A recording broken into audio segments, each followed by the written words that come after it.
Hello, this is CUDA Open Lab seminar on May 6, 2024. And we got Peter Törnberg today from the University of Amsterdam. He's officially, I think, a computational social scientist, but you do a lot of large language model stuff, which also is getting increasingly hip in computational social science, but it's probably a little bit more than just computational social science as it was. So the stage is yours. We're very enthusiastic and keen to learn more about what you're doing.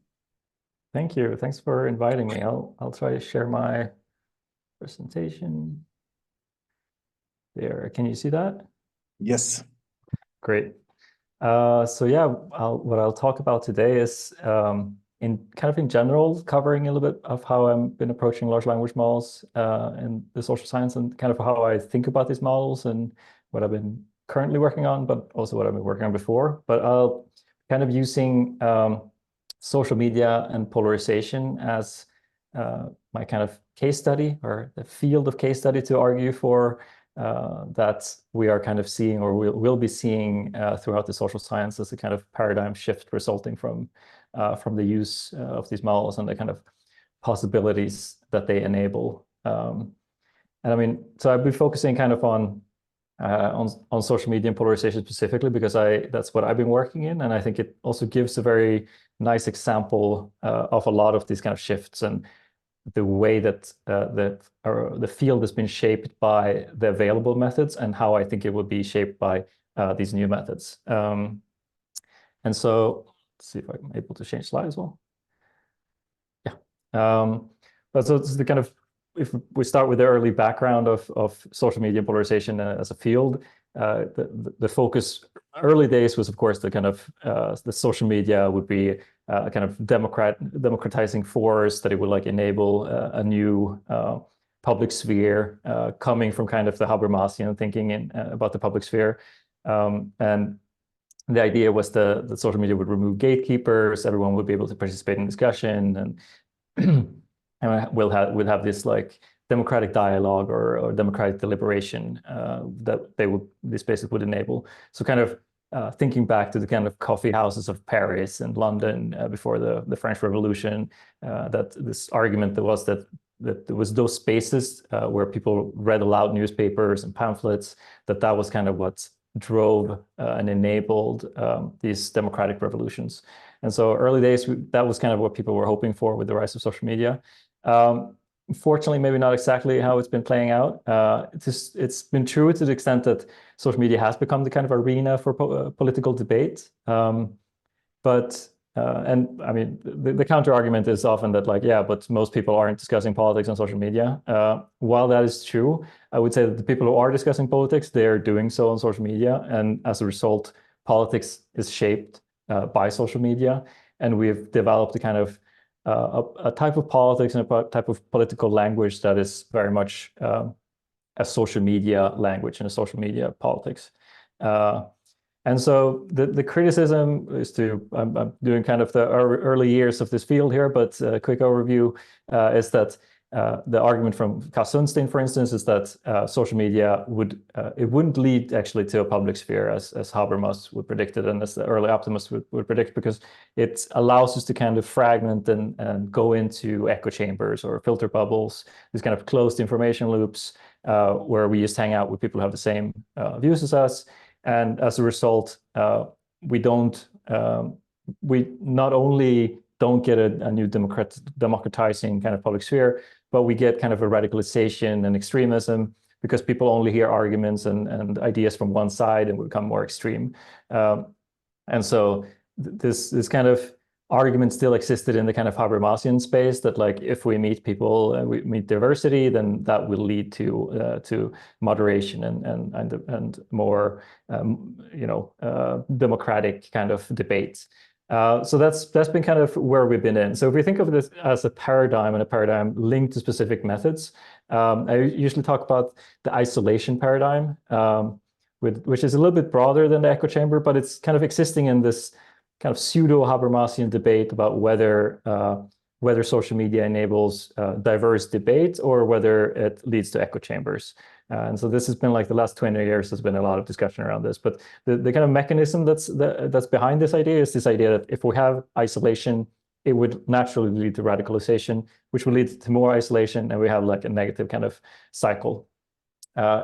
It kind of understand politics is about opinions and arguments, right? Because it's this idea that we just hear arguments from one side, we get more and more convinced, and therefore polarization is kind of understood as the kind of divergence in opinions. So we become more and more extreme, having more and more different opinions to a certain degree, which is called issue-based polarization or opinions. You can think of it as kind of divergence in opinions. And so the theorists are kind of, I wouldn't say Habermas actually, because if you actually read Habermas, it doesn't really ring a bell, but it's kind of a pseudo-Habermasian understanding of what politics is and what the public sphere is. And Karl Sandstein has been writing a lot of this, of course. And so I think what's interesting for the focus of this talk is kind of what's the object of study here and what's the method. Because this is very much a way of thinking, it's very much a paradigm that's associated to and building on a kind of social network analysis approach, which has been, of course, a very kind of the key method, I would say, in computational social science to a certain degree, less so now, but some years ago especially, because this idea that if we meet diversity, we will automatically have rational deliberation and positive moderate outcomes. If we have homogeneity, we'll automatically get radicalization and extremism, right? So what this is saying is basically that we can cast social cohesion as network cohesion. That's the same thing. We don't have to look at the content. We don't have to do anything complicated like that. We can just look at the structure of interaction. So that's, I would say, has been the kind of paradigm in this field. I would say it's also, this is kind of a case study, right? So I would say that this applies to a large degree also in other fields in different ways, but that we often see this kind of focus on trying to reduce things to the structure of interaction and to patterns of interaction rather than looking at the meaning-making structures at place. So in the field of social media and polarization, I would say that this paradigm has been in a state of crisis for quite some years now. So one problem, well, it's two problems, but lists three. It's a classic. So the three problems. The first problem would be that, well, we don't actually find echo chambers in a lot of social media. Of course, it depends on how you look and what methods you use. But the kind of consensus is that mainstream social media isn't really characterized by homogeneity of interaction. So that kind of suggests that it's not a great explanation for why we're seeing increased polarization. The second problem is that this central idea is that if we are exposed to disagreement, if we meet someone that thinks differently from us, the result will be that we moderate, right? As isolation leads to radicalization, and conversely, moderation comes from heterogeneous interaction. But when people have looked at this and actually made experiments, so for instance, my colleague Chris Bale in a PNS paper from 2018, he shows posts from Republicans to Democrats and vice versa, and then on Twitter as an experiment, a field experiment. And so what's the effect? Do you see less polarization, less radicalization? No, actually you see more polarization, more radicalization. The effect of seeing messages from the other side, it doesn't lead to moderation, it leads to more extremism. So the mechanism also seems to not be exactly what we hoped for or expected. And finally, there's the issue that the issue polarization, the type of polarization that this theory posits, which is that we're having more and more arguments for a specific what we already think. We get more and more extreme in our opinions. Well, that's not actually seeming to be playing out. Like, so if we look at a country like the US, which is, like the kind of model organism for polarization to a certain degree, we don't actually see, again, depending on how you measure it, of course, but we don't actually see a kind of divergence in terms of opinions. That's not the type of polarization that is actually playing out. And I think what's interesting here is that this is obviously a critique of the echo chamber, but it's also a criticism of the opposite of the echo chamber. It's a criticism of the broader paradigm, right? Because this doesn't provide evidence for the original Habermasian, like for the other side of this debate, right? Because the debate has been, is this a public sphere of rational debate, or is this an echo chamber? Well, it seems like it's neither. And so there's something a little bit deeper that's the problem with this kind of approach. And so my research, this has been the kind of the focus. A lot of my research is this kind of background. So one thing we've kind of looked at is like, so take, for instance, looking at Twitter, which is a classic focus, right? And so we have some data sets. One data set were all the parliamentarians in something like 27 different countries, and we can look at their interaction between the politicians. Another data set is the Zwarte Piet debate in the Netherlands, which you may or may not be familiar with, but it's this people, basically, is it racist to wear blackface has been a big debate here. They've slowly come to realize that, yes, it is racist to wear blackface. But basically, that has been a very heated debate and a kind of core of the culture war of the Netherlands. So we gathered a lot of Twitter messages, all of them pertaining to that debate, and then saw how it plays out. And so one way of representing this, which has been the kind of the early days way of looking at whether we have echo chambers or not, is to look at the retweet structure. So who is retweeting whom in this network? And what you find is that, well, you do find quite high levels of what seems like echo chambers or of polarization. So the parties, for instance, tend to split into separate groups. It depends on which country. Sometimes you have two separate clusters. Sometimes all the parties hate each other. Sometimes you have fairly high levels of cohesion, like in Norway. In some countries, you have one party that's like really far outside. But basically, it does seem to capture, or it does seem to suggest that there is echo chambers. And the same with Zwarte Piet debate, where we find kind of high levels of division or high levels of echo chambers. So that was often how the first kind of early studies looked at this. And then the second wave of studies started looking instead of kind of mentions, because actually, the idea from the echo chamber is that we're interested in information flows or something like that. So if there's debate, if there's interaction, then we don't have polarization, we have cohesion. Amazing. And so if you look at the mention structures, well, we actually don't find very much echo chambers. We see quite high levels of integration. So those are the kind of two perspectives that have been taken. So what we do and what we suggest is like, actually, it's not enough to just look at the structure of interaction, because what the question is what they're saying to each other, right? Like, what is going on in this? And so we use various like text analysis methods and natural language processing, and we develop sign networks that kind of capture the civility and the content of the interaction. And what we find then is that we do have some kind of separation, some kind of segregation, something that looks like echo chambers, but it's not really echo chambers defined by isolation, but by conflict. So they have like internal support in their communities and they attack each other. There's outgroup derogation going on and conflict. And looking closer at this messages using kind of toxicity analysis, sentiment analysis, discourse analysis, we find that it's far from this kind of rational information flow that's what's going on. It's much more kind of conflictual and emotional.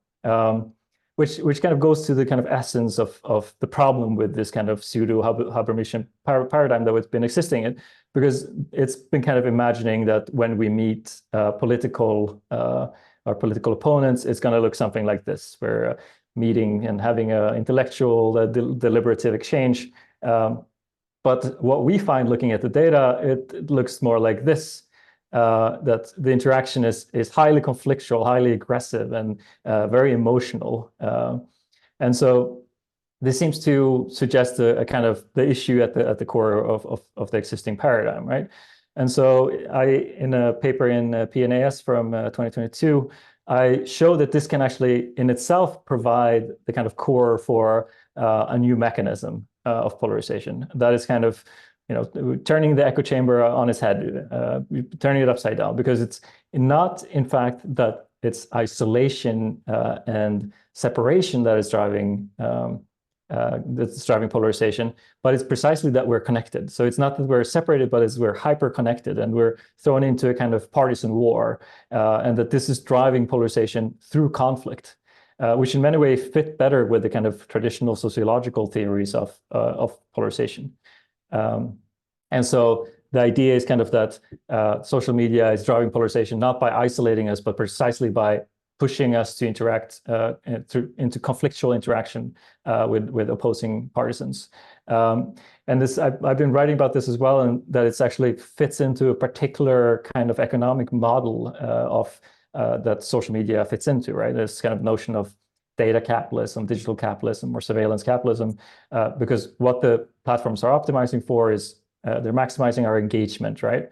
And how do you maximize engagement? Well, you show outrageous content that makes you angry, content that pertains to your identities and how you understand yourself. This is well known to be the way that you maximize engagement, and that's precisely happens to be precisely what you want to do if you also want to maximize polarization and radicalization. So you're showing the craziest idea from the opposing side. And this is a paper called Tweeting Ourselves to Death. It's, of course, a reference to Neil Postman's classic book, and making the argument that this type of politics that this is shaping is linked to a specific political economy of datafication that these platforms are existing in.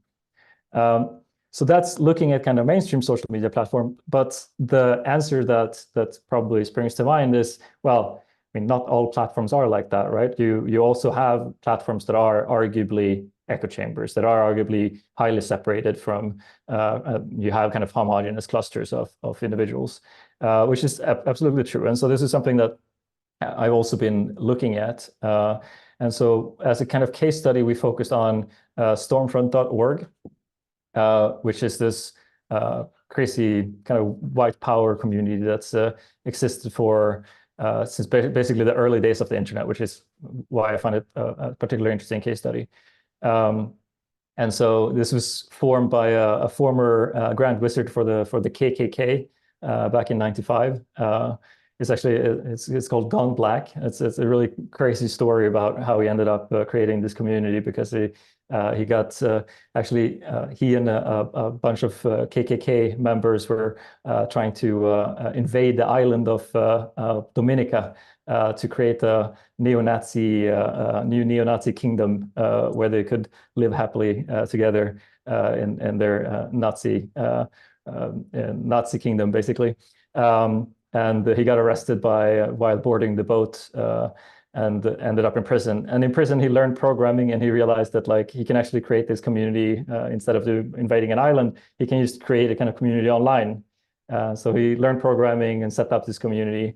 And since then, it's been among the most, for some years, it was among the most visited websites on the internet. And it's been referred to as the murder capital of the racist internet, because it's been associated to most of the far-right terrorist attacks during the last 20 years. So it's a kind of a horrible place, but an excellent case study for looking at echo chambers and what's actually taking place within this. So I scraped all the messages from this community back from the 90s, basically. So over 20 years of conversations, and using kind of computational methods, text analysis, qualitative methods to try to identify exactly what's going on in this community and how members are affected by it. And so if we think about the kind of echo chamber idea, this would be like the notion would be that they would be isolated from other information, from opposing argument, that they would have a kind of rational exchange where they get more and more arguments for what they already believe in. And that's not exactly what we find in the study. So it seems like a place of that's very emotional, and they're very conscious of the opposing arguments. They're like playing all the time, and in fact, they're also inviting very actively people from the opposing sides, people who are not crazy Nazis, to engage in debate with them and to argue with them, and they're actively trying to build a kind of worldview that's immune to counter arguments. But at the same time, the space is highly emotional, and we ended up in this work. We ended up building an understanding of these online communities that's not based on this kind of pseudo-Habermasian worldview, but that comes more from Emile Durkheim and Randall Collins. So this kind of notion of rituals and the way that communities are shaped by emotional exchanges around shared ideas and around shared content. And so this becomes kind of an understanding of this is creating a form of tribes, right? Where there's a sense of collective self that keeps these people together, and it's very intimately entangled with their identities and this notion of who they are. And we also come to think of it a lot as being a kind of emotional therapy for a lot of them, like that they have these difficult experiences in their lives that they're trying to understand, and they join this community and they're giving kind of stories and tools that help them make sense of the world in some ways, often a way that connects all their problems to simplified and horrible stories about the Jews. But nevertheless, these stories serve very important emotional roles in their lives for handling their hardship and making sense of their experiences. So this has been it's a little bit of self-promotion, but we recently published this as a book, and we also have worked together with my brother, actually, Anton Törnberg at Gothenburg University. So if you're interested, it's available in a bookstore near you. And if you can't afford a book, it's also, we couldn't afford open access, but it's open access on Libgen, and I'm also happy to share the PDF if you're interested.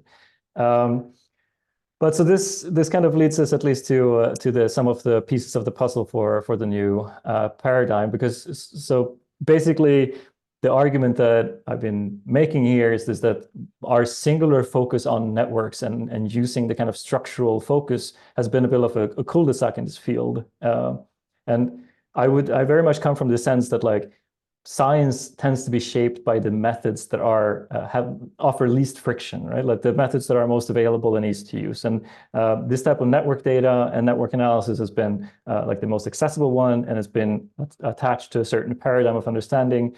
At the same time, we've been for quite some time now aware of the problems of this kind of approach, of this paradigm. And so I would argue that this is not only the case in this field, as I mentioned, but that it's actually plays out in different ways in a range of social science disciplines. But so if we think about what this new paradigm that I've been kind of developing through the work that I've talked about, it goes from the kind of emphasis on isolation as driving radicalization to focusing on conflict and active engagement as driving it. It's also a shift away from thinking of politics as about merely opinions and arguments, to being about something more emotional, something connected more to our identity. So it links to this kind of a notion of polarization as being based in intergroup conflict. So if you're familiar with affective polarization literature, this will be familiar, right? That we are not, in the US, for instance, we're not seeing rising levels of ideological polarization, but we are seeing increasing levels of affective polarization. So hatred for the opposing party. And so in terms of theory, this moves us from this emphasis on pseudo Habermas to more like Durkheim's work on communities, Goffman's work on self-presentation and their link to identity, and social psychologists like Teifel or Muzafer Sharif. And so it gives us a kind of a different theoretical foundation for it. And most interesting for this talk, I think it's the object of study and the method that makes sense, because we're moving away from this kind of emphasis on only the structure, patterns of interaction, to looking at the content of interaction. So what are we saying to each other? Because that's what we need to get into to be able to identify conflicts. It's what we need to get into to be able to measure polarization, when polarization is about emotion and identity, right? But these will be expressed in language in different ways. And so the method goes from social network analysis to something around natural language processing. And so that's what leads us into this kind of question of large language models, and this idea that large language models in this field can play this role of being the kind of new methodological paradigm, the kind of core method of the methodological paradigm.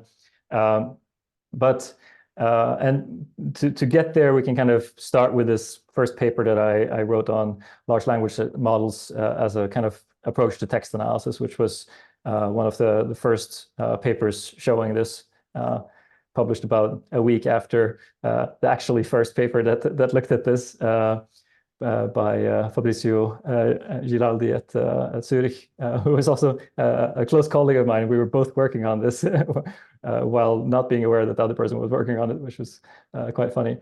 But in this paper, I used the task of to show or test the ability of these models to carry out kind of versatile text analysis with zero-shot learning.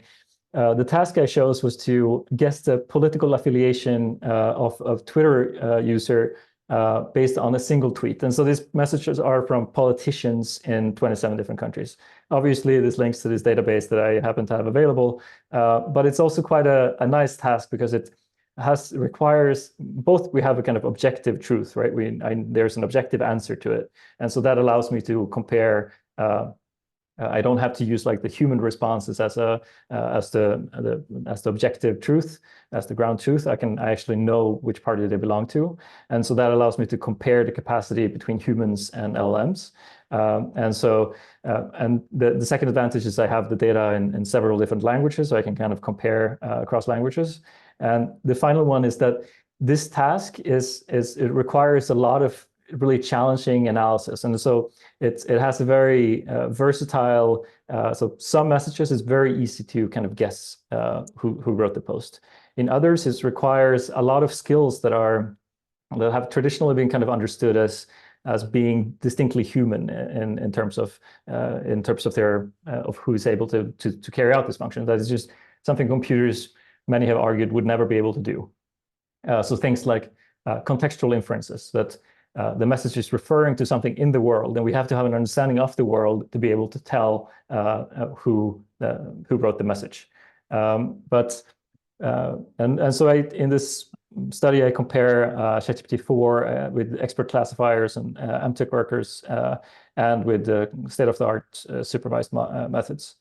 But just to give a kind of example of the kind of task, I guess this one is a little bit, it's hard to do online, but usually I ask the audience what they would guess. So this is a message it's from a US senator, and it's either a Republican or a Democrat. This is sent before the 2020 election. So the question is this sent by a Republican or a Democrat? I guess I can see your hand. So who thinks Democrat? No one thinks Democrat. Who thinks Republican? Yeah. And why? Because the last couple of Supreme Court justices were all Republican. I'm kidding. It seems double-worded. It seems too inclusive of family values, which probably are not the property of that person. Yeah. Yeah, so it is indeed a reference to Amy Coney Barrett to the Supreme Court, right? So it's a Republican,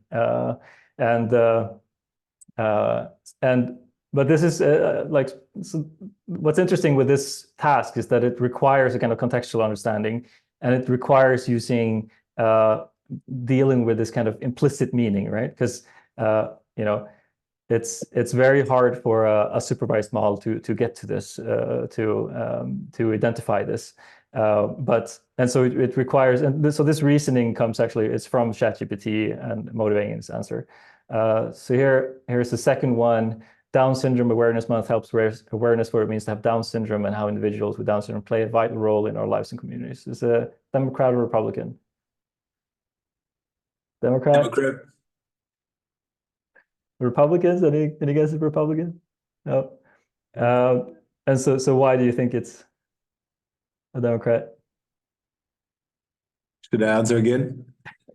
Stereotypical amazing reasons. So what's your stereotypical reasons? They would maybe care. They would maybe care. Yeah, it's like they care about minorities, and they're like, but so what? So most of the humans guessed wrong on this one, but the large language models points out that it's a Republican. Republican is the correct answer, and it's actually a dog whistle for anti-abortion rights. So that since it's hereditary, so it's a kind of interesting that it's able to make a kind of reasoning around politics and about the context of politics, and to even do it in a way that's kind of that goes even beyond what most even PhDs in political science are able to do.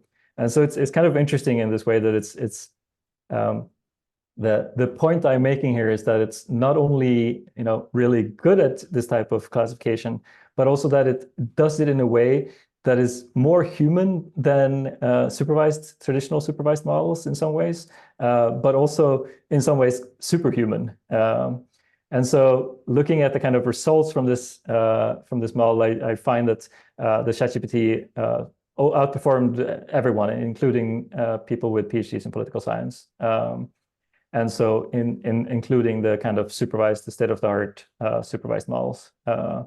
And looking at what they succeed at, I find that they're in some ways more human, but as I was kind of showing, also more human than superhuman in their ability to engage in this kind of, what's been referred to as these distinctly human capacities of interpretation. And so this opens up for quite some fascinating research in relation to the social media paradigm, right? And so this has been a lot of my kind of research focus in the last year or so. Another question? Yeah, Sorry. sure. Okay. So you say superhuman. I think this is sort of something which we should immediately discuss. So the interesting thing is that what you're showing is based on background information. Like my guess of like Amy Coney Barrett, which was indeed what the person I was thinking about, was correct because I was in the US for 10 years and I sort of like knew how that rolled out. The Down syndrome thing, you caught me exactly in this kind of issue that like, sort of like I did hang out with the wrong kind of people, even though I did hang out in Texas. But the solution you brought makes sense. And I do totally see who would bring that up. Like I know people who would do something like that. And now here's the issue that ChatGPT is not superhuman, but it has a larger corpus of these kind of background informations, right? So, sorry? What's the difference? Yeah, the difference is that it's not human at all. It's just, you could say based on that corpus, it's sort of like a tool that is better adapted to that in the same way as like, basically what does human mean and what does superhuman mean here? I think we need to be very, very careful here because just because you can drill a hole and you can drill a hole better than a human with bare hands does not mean that, your electric drill is superhuman. It's a tool that has superhuman powers, but we all know, and you show it here in this picture, that this is misused as anthropomorphizing the machine. I mean, you literally show a picture that is sort of like, give me a picture of legal employees in the West world to ChatGPT or whatever, to come up with an iconography which is deeply, deeply idolatric. I mean, this is idolatry that we're doing here. And so that is like sort of the question I would like to discuss. Can you specify superhuman and say not just, 89.9%, it's better, the best human is 80%, and therefore, dear congressional people... So that's not the argument I was making though, right? Like, because, for instance, like a BERT model or even in certain tasks, very simple, like a random forest, whatever, can be superhuman if you're just measuring in that sense. And that's not at all, like, that's my very point is that the way that it's human is that the way that it solves the problems at least seems to be akin to how humans solve the problem, which is not to look at like the distribution of languages of words and what that predicts, which is how a random forest or whatever tends to solve the problem, but that it does seem to draw on some kind of contextual meaning, and that's something that I'm saying because it's looking at what it's able to solve and compared to traditional models. So that's what I mean with that. It's interpreting things more like a human than traditional methods do, which brings the kind of some of the strengths and weaknesses of humans compared to other models. So that's what I mean. I mean, it's sorry. Sorry to interrupt, but this is actually how they solve this model. That is how they formulate their answer. Is human, but how they solve them under the sort of inside the engine is basically exactly like, I guess, extrapolating from probabilities of using one word or another, no? Or am I misunderstanding? I would disagree. I mean, we can. I think that. I would be more on the kind of that I think humans are more similar to that than we might think. But I think that I actually suspect that humans do this too in their minds, but yeah. Is it... But I think that the way it does it is by building some kind of semantic understanding of some kind of model, implicit model of the world and how it's connected, right? And it draws on that and on what we would refer to if a human did it as kind of subjective interpretation. We would refer to it as putting yourself in the shoe of the author. There are all of this type of interpretive capacities that have been described that have traditionally been referred to as distinctly human in the kind of sociological literature. That we need to this kind of, there will always be a hermeneutic element in the social sciences. Like the interpretation always needs to have a human in the loop. There's all of this literature of the last few years where people are making the argument that natural language processing, there's certain things that natural language processing will never be able to do. And I'm making the argument that that's precisely what these models are able to do, and that those things are somehow I don't know. I was very my point with writing this paper was to try to show the limitations of these models, and it's the opposite of what I ended up doing, because I've long been on the side of that arguing for kind of mixed methods and for combining human interpretation and humans in the loop and kind of NLP studies. So don't get me wrong. Like I'm not saying I'm actually not having the position you said you had before. Like I do not doubt, and I have no problem with these models having a performance which outperforms individual us. It's just like a car outperforms me running, and a drill outperforms me drilling a hole in a concrete wall if it's electric. So in a similar way, like we're discussing here for like 5 minutes, superhuman versus human versus it behaves like a human, whatever. But you also said what it really does. And I think that is like what we need to get to, is you said it uses more context than these other sort of like procedures, like supervised procedures or whatever, or simple classification. And like what Mike said, that may very well be what humans also do. It's an interesting thing. But now if we start thinking about this, like in this particular case, how do we end up classifying this thing as Republican? What is the pathways? What is the topology of the network? What is the weight distribution?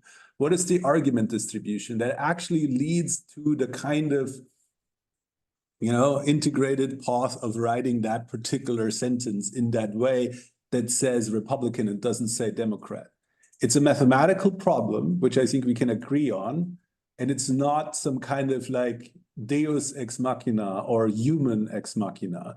There's no such thing as sort of like. But I mean, like the human brain ultimately also consists probably of matrix multiplications, or at least can be possibly said to do so, right? I'm not saying that, but like we're talking about something very important here. The key thing is that the consequence of having the discussion, not in the way of like, oh, this is context and whatever, but having the discussion in a way where we say this is superhuman, can be interpreted by a broader audience as this thing being alive, that thing getting rights, and humans not getting rights to make certain decisions, particularly when you say this is superhuman. You say ChatGPT is better in deciding what's Republican or Democrat. The next step is ChatGPT is better in deciding what's good or bad for society. ChatGPT should rule the world. And so you're disagreeing with that statement, or? Are you saying if I disagree with that statement? Yeah, I mean, I think that that's clearly not what I'm arguing for in this. No, but I'm saying this is but I think it's fair enough if we can also use some other terminology. But I think I mean, I think it's maybe a little bit lacking the terminology and being able to say what. I mean, I don't know if I would interpret superhuman in another way, but I don't want to make it a philosophical discussion. What it's more about like what's actually going on. I mean, you're probably as interested as we are. Like, what is happening in this? What does contextualizing in the humanities is a kind of thing which is almost spiritual. Like people says like, oh, we need to contextualize these results. It happens in the brain of the humanist, and a humanist writes an essay to contextualize the meaning of an artwork. But here we have an actual process that happens by machine where we can actually trace what conceptualizing actually is. And that is sort of like a novel thing. And you found a really cool example. So I don't want to hold you back, but this is like, I think this is a very, very, very, very interesting case on which one can actually sort of like have that discussion of like, Yeah. what does this actually mean? Being better. Yeah, no, I think that this is like really the key that I think is interesting for what I want to kind of dig into with regards to these models, because we already kind of know that they can outperform humans on these tasks. But I think what's interesting, because I mean, as I mentioned, a random forest bag of words, in a lot of cases, they can outperform humans. But they're doing it in a very different way that I think loses a lot of what makes them interesting, what would make them useful for the type of text analysis that I'm interested in. So that's the kind of argument that the reason that I'm arguing that ChatGPT and large language models are able to do this kind of that type of interpretive tasks that are, distinctly human, whatever, or have been understood to be so. The reason is that this allows us to get to latent meaning and get to underlying aspects of social phenomena that we wouldn't be able to explore or build conceptual understandings of using traditional supervised models. Does that make sense? Mm-hmm. And so that's the argument I'm making. Yeah.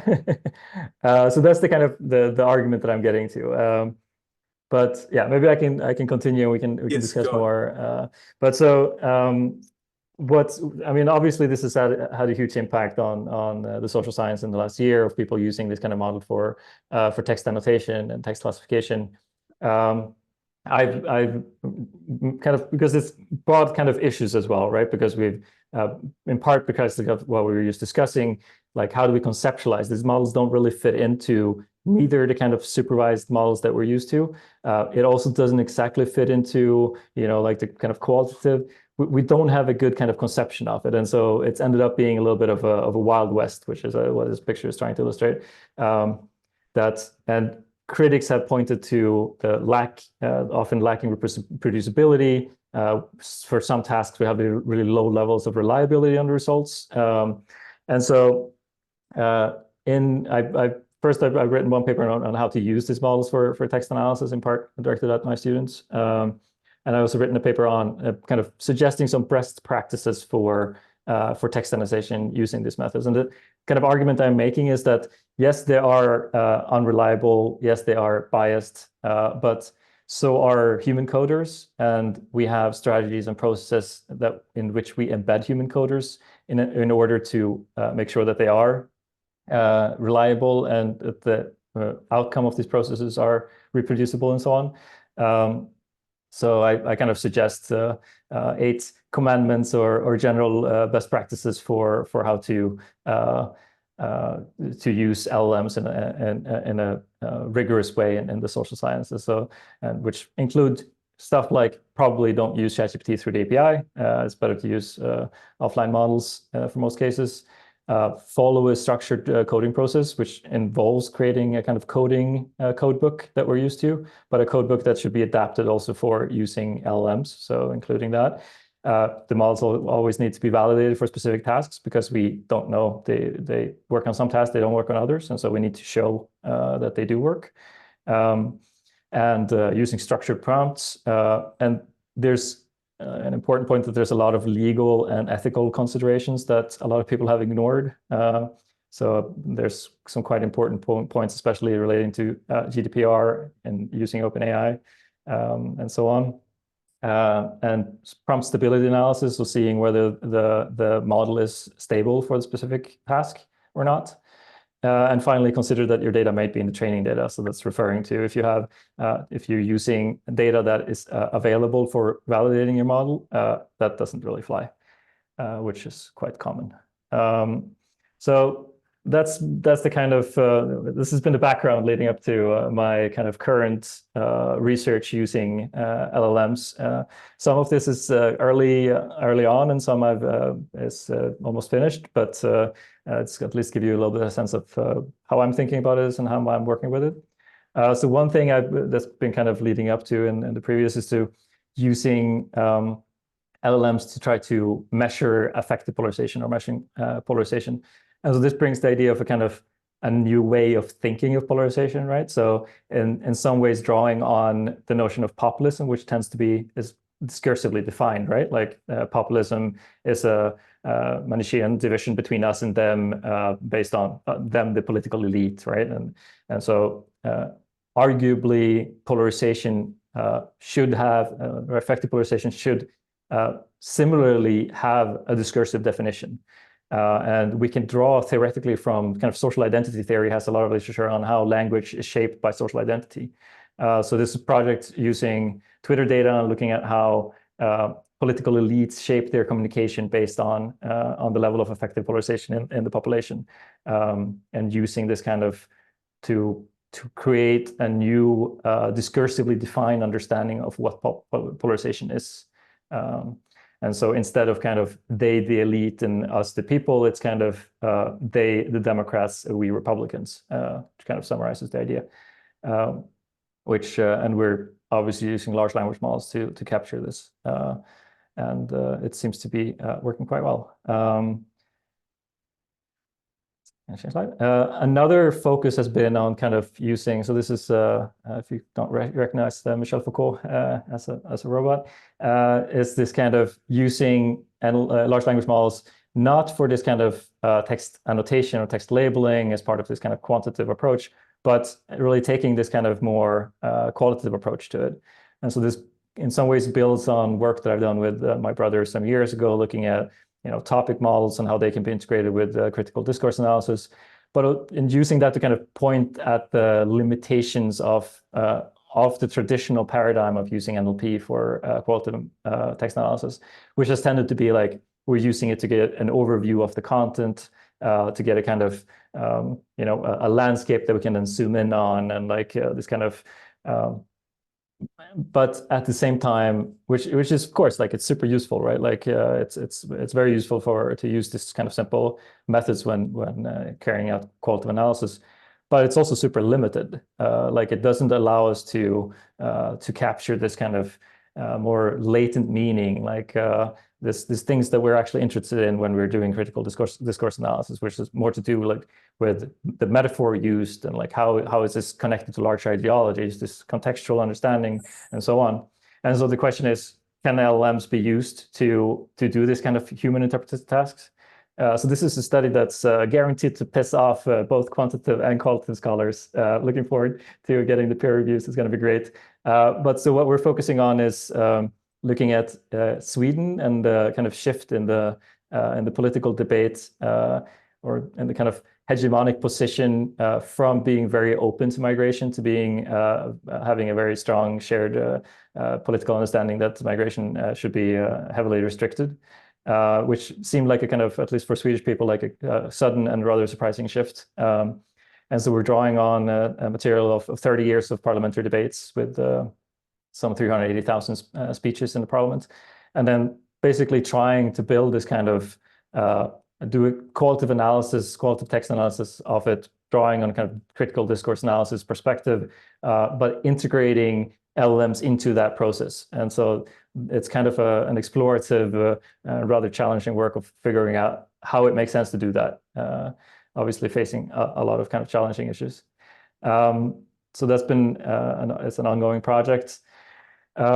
Another one, this project that I've been working on, which also relates to effective polarization, is this notion of using ChatGPT or an LLM for canvassing. And so it builds on this kind of classic influential work by, for instance, Berkman and Kalla, showing that if we have conversations with someone who belongs to a category of people that we have prejudice against, those conversations under certain conditions will reduce our prejudice.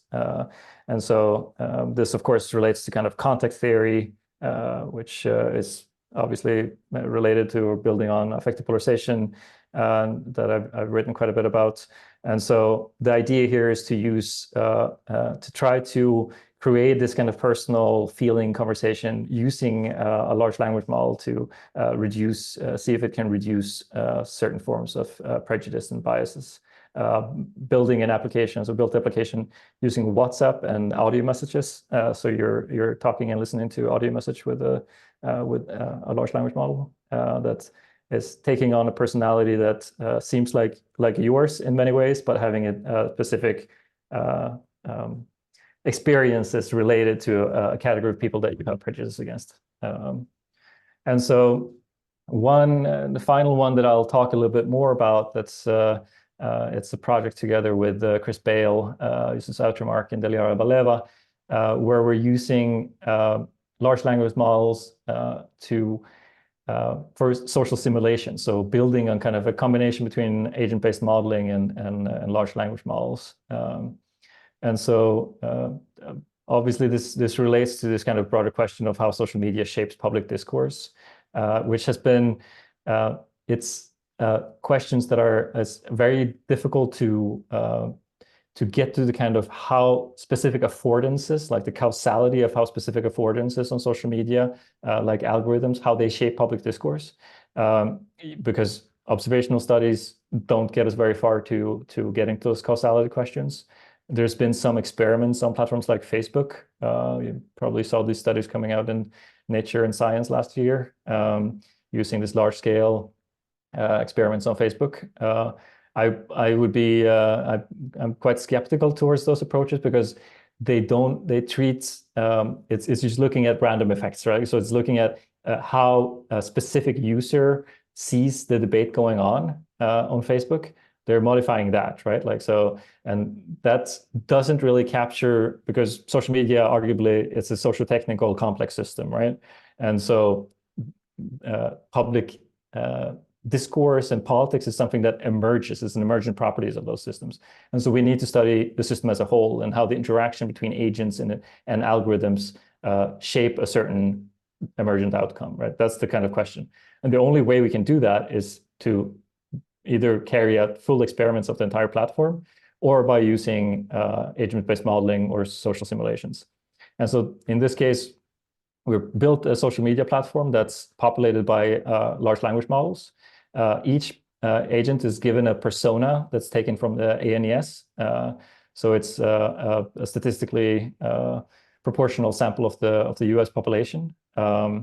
And we take ANES individuals and we turn them into a textual description of a persona. So you are male, you're middle income, 45 years old, evangelical Protestant, and you voted for Donald Trump. You're a strong Republican. You love Republicans, Donald Trump, and you hate Democrats, Joe Biden, Black Lives Matter. So these come from responses in the ANES survey. And then we're using the LLM to expand on that personality and add additional properties that fill out the persona, because we don't know very much. We know if they like fishing, but that's like the only hobby that we have. So we can just add to give them a little bit richer personality. And so then we create a bunch of these individuals or agents on the platform. And we know what news media they consume. So they see 10 random articles from their media that they read for a specific day in July 2020, just after the end of the training of ChatGPT 3.5. And so they see these headlines, and then they can choose to share one of them to their followers and with a message. And then it's put into the platform, and then other agents they're shown the timeline, which is using a newsfeed algorithm to select certain posts that they're shown. And then they can comment on them and interact with them and then discuss with each other on this platform. So that's the platform. And the results look like this. It's quite impressive in the sense that it looks, it generates very accurate seeming, plausible social media. And the agents are kind of acting on the basis of their personalities. And so what are we trying to look at specifically? Well, we're interested in what types of newsfeed algorithm leads to better, healthier types of public discourse. So this is trying to get towards a more, we've been criticizing social media for the last 20 years, but the question is, how can we improve social media? And how can we design and identify different designs and affordances that would have better kind of more positive outcomes in terms of public dialogue. And so how do we measure that? Well, we look at how we would like to get to where we're going to get towards a little bit richer, theoretically grounded in the literature on public on democratic dialogue. But for now, we're measuring the level of toxicity of the conversation and how much conversation is taking place across echo chambers. So this kind of relates to what I was talking about before between the two perspectives on polarization, which arguably for public dialogue or democratic dialogue, you need both low levels of toxicity and high levels of diversity. You also need some other properties, but can't measure it all. Did you have a question or a comment? Yes, super interesting. I have a question indeed. So it seems like this is computational social science for the social good, right? This very clearly has dual use because you could actually pursue the opposite goal of weaponizing this in order to destroy proper conversation that has a sort of benign goal, but sort of like derail it. So how do you think about this? Yeah, no, I mean, I think that's true for most science, unfortunately, that it can be used in both ways. But I would argue that the way that we have organized our public sphere has been precisely to undermine and sabotage conversations, because we've been optimizing for engagement and for the profit of these large platforms, which, as I kind of argued, has precisely the wrong outcomes. But I would I think that the project kind of links to a lot of kind of interesting questions of political theory and theories of the public sphere, right? Because and the way I would argue about it is to say that like we have the capacity, whether we recognize it or not, to shape our own politics and to shape our own political debate. And we are doing so through our platforms and how we're designing the social infrastructure. But so far, we've done so very haphazardly and with only profit motives, and without much of a sense of how the results will be on our political and our collective lives. And this offers us something of a view into to understanding the effects of specific affordances and of specific designs. And so I think that the effects of that will be to empower public institutions and politics and regulators to put demands on how these platforms are designed and in a way that have more positive outcomes, and that makes visible how these decisions are shaping our politics. And I think, of course, it can also be used to sabotage, but I think this kind of visibility, I think, more supports the positive democratic forces than it supports the more negative forces that have so far been dominating. My intent was not to criticize you, but like imagine, like what you just said as an answer, I think is a very 2017, 2016 answer. Like let's assume we're living in a world where people have weaponized these kind of methods. And now let's assume I'm the J. Robert Oppenheimer who is tasked to hire people to defend the public conversation against that. That person, J. Robert Oppenheimer for social networks, would give you a call. What would you answer that person? Like, how can we deal with a situation where not only, oh yeah, these systems have been built to maximize profit, and unfortunately we ended up with a very undemocratic, sort of polarized kind of like dynamics. Here is recipes where we want to sort of like how we come up with better discussions. But now we're living in the presence of active attack of social conversation with the same methods that you're suggesting to use to do good. So it's not, you know, it's rockets against rockets here, right? So it's not like, oh, we use large language models to figure out how we can steer a conversation towards good form, but can we like what would be, like, how hard do you think it is to actually come up with, can we tag conversations as sort of like beneficial and good? Can we tag conversations as obviously influenced and under attack? So how would we deal with this? And so I say this moving back from Texas to Europe, where in Texas I had the feeling 8, 9, 10 years ago that I have right now in the Europe. Yeah, you see the same thing folding out, and it's not good. And so what you're saying is amazing. It's an amazing method, an amazing approach. The question is I think like, how do we get our act together to sort of like get to these results faster, make them dynamic, make them not just being another paper in PNAS, Nature, or Science, but actually protect society? Like how can you, what's the long range game of the research you're doing here? Because I think it's very, very strong. I mean, I think that in certain sense, what I'm hoping for in this, and because I think your question is more about the kind of the political forces and the powers that will carry out this change, right? Which is to some degrees above my pay grade, unfortunately. But what I'm hoping for, how this will be used, would be that politicians and the broad public will demand this of platforms, because like what I'm suggesting here, like these methods are it's things that the platform owners will employ, right? Like that's the focus of this. So changing the newsfeed algorithm, it can't really be done by whoever, random user or Russian bots or whatever. So it has to be the owner of the platform. So, I mean, obviously we've seen with Twitter/X and how easy it is to turn a platform into a more toxic and more horrible place to a certain degree.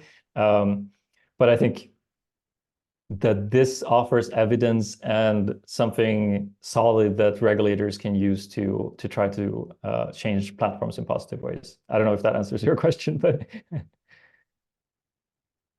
but in terms of mobilizing political forces, I don't have a great solution for it, unfortunately. I'm not sure. Like, obviously, I ask a rather provocative question. This has huge potential, but giving it to the hands of politicians, giving it to the hands of platform owners, who use it to nudge, who use it to contain, who use it to steer, I don't know if that is the best solution. Mark Metz has a question. Yeah, thank you. I'm eager to see what else do you have to show.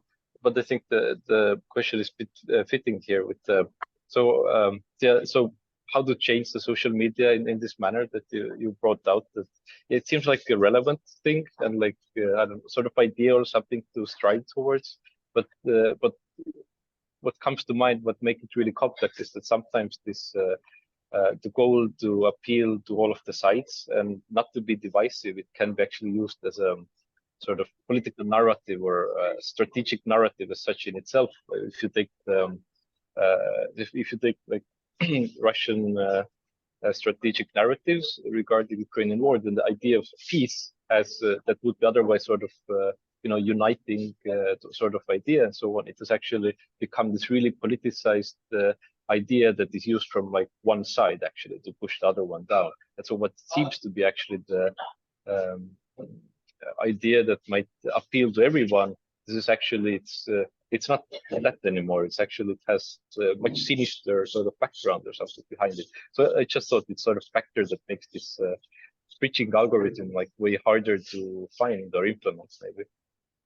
Yeah, no, for sure. I think a lot of this is more like this, the purpose of this paper especially is to make the most simplistic approach, right? Like, and especially the way that the bridging algorithm is implemented is it's very simple and not really feasible to implement in that way on a social media platform. But so I think, it's not a concrete suggestion of how we should do what we should do. And I think in general, I mean, I think there are, to a certain degree, there are conflicts in the world and in society, right? Like, it's not, we speak of polarization and it seems to apply that, all conflict is bad or something, which is, it's not how we should think about it, right? It's about how do we channel and resolve conflicts in a way that don't turn things that aren't conflictual, that doesn't create conflict without meaning, without reason. Because I would say what characterizes polarization, especially effective polarization, is to make unsolvable solvable issues. and to focus politics on debates. Like what I would say social media does, like the current forms of social media, is like engagement-based forms of social media. They highlight unsolvable cultural conflicts. They highlight identity-based conflict that doesn't have any real underlying meaning. So it's exactly the opposite of what we kind of should be dealing with and should be debating, which arguably is something more like Russia invading Ukraine, and which are, it's not a question. That's not a problem of polarization to a certain degree. It's something else. But it's I think that I think it's an interesting approach to a certain degree, because always when we have a shift in paradigms, somehow it opens up a lot of questions that we've been kind of kept a lid on, that we haven't debated. We've assumed away because we've been just focusing on like network cohesion as something that captures everything we need to know. And that opens a lot of uncomfortable questions, but I think the questions that are really interesting to a certain degree. Mike. No, I will try to probably be a little bit of a devil advocate here, but I read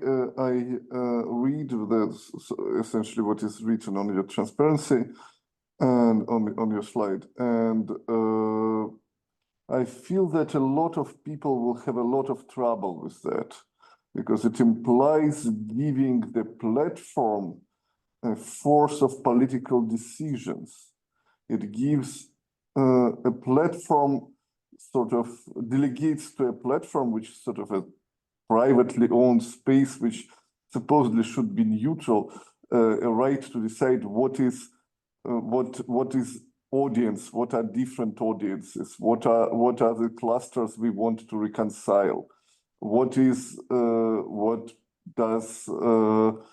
resonate well with them or resonate badly with them. I suppose you don't want to promote the material which make them, all of them, essentially very angry. It probably will unite them in this anger for a little bit, but it's probably not solving any problems. So if resonating with here in this context means something particular, and do we want the platforms to do all that stuff for us? That's the question. Yeah, no, of course not. I mean, I would, however, suggest that they are doing it now. It's just that we're not recognizing it, we're not debating it, and it's not visible in some ways. I mean, and that makes it even worse, right? Like this is just currently left to the platforms to have this knowledge about how their designs and affordances shape our discourse.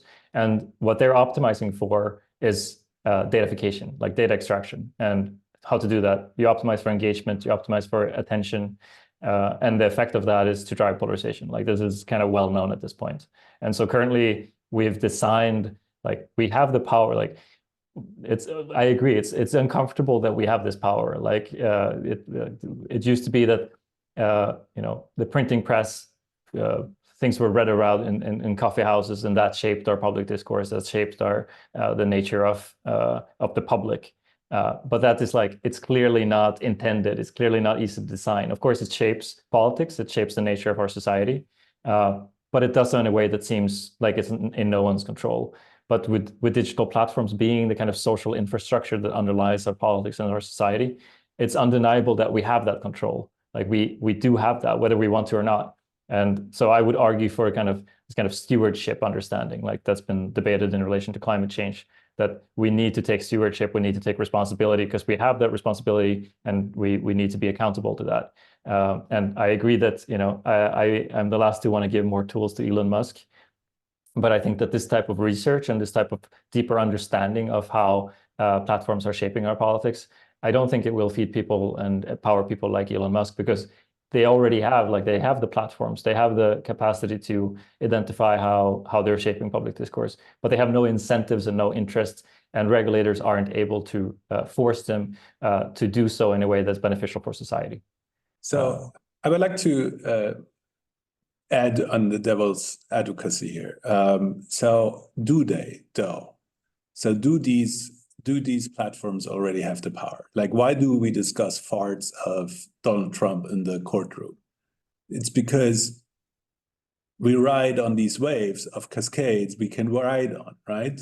That's like why we have these like small number of issues and not like the broad issues, like all the things that people are interested in. Like social media platforms totally do not have control about what's going on. That's the reason we play with noise, why there is this cacophony of things that like is sort of like being targeted at us, because nobody has a recipe of how to make things go viral and actually under control. Like the second half of this statement, like instead of boosting content that is controversial or divisive, such a platform could improve the rank of messages that resonate with different audiences simultaneously. So this last part of the sentence is actually the observation we have made about social contagion.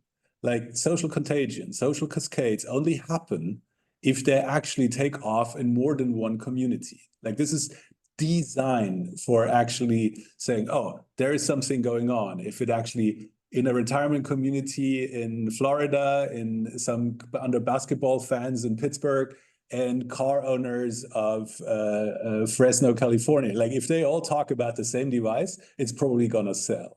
And so we don't know how to control that. This is like one of the key issues.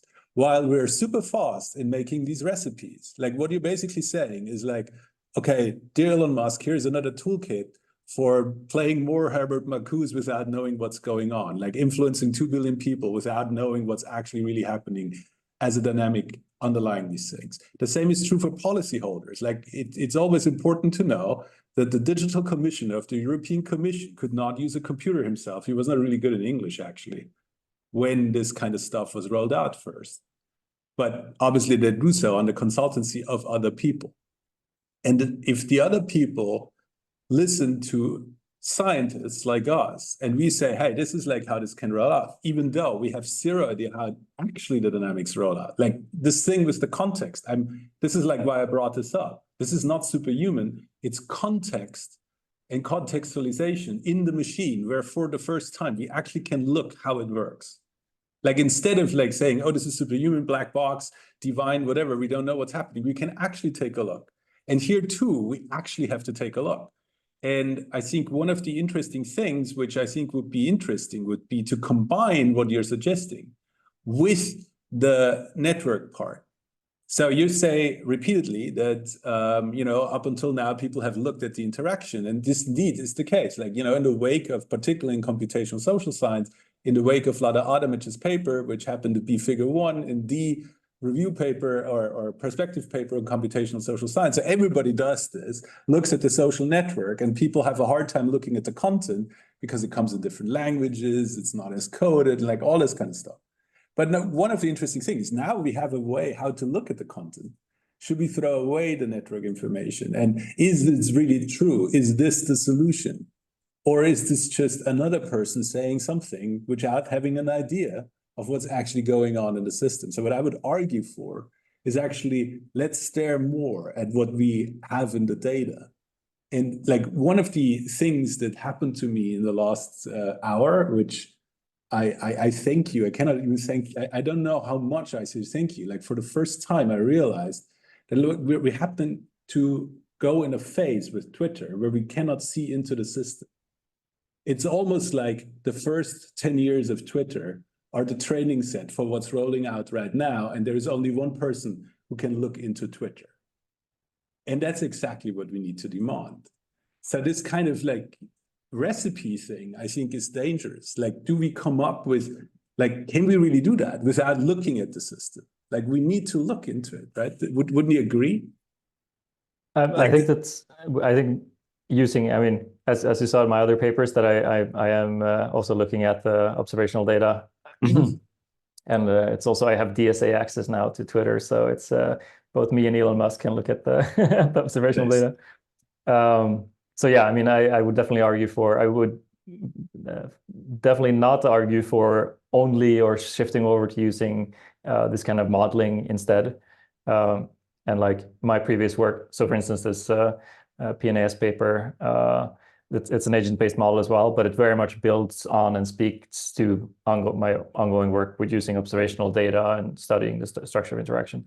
And I totally agree with the point also that, like that we are now able to look at content doesn't mean that we should throw out the structure or patterns of interaction. Like this, I very much agree that we should be using the two together, right? Like that's the argument also with the sign network analysis, and the work on Twitter I've done has been precisely combining SNA and NLP. So yeah.